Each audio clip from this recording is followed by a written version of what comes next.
Tedavide neler yapıyoruz biz? Tedavide de yine nedene yönelik tedavi yapıyoruz dediğimiz gibi. Bu yukarıdan kaynaklı bir durumsa, mesela bir sinüzitse tabii ki en az 14 günlük bir antibiyotik tedavisi.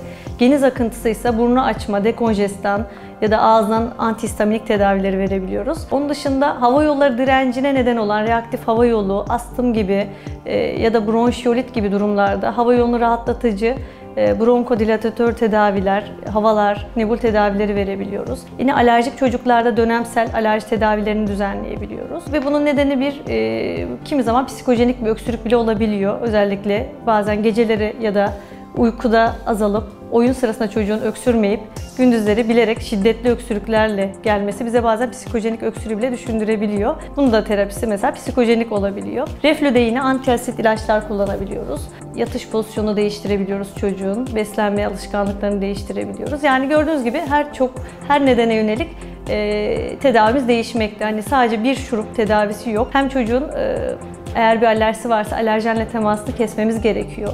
Gerekirse alerji testleri uygulamamız gerekiyor. Çünkü alerjenle temasını kesmediğiniz sürece astımlı ya da alerjik astımlı bir çocuğun öksürüğünü kesemezsiniz. İstediğiniz şurubu verin. Bu nedenle alerjenle temas kesilebilir.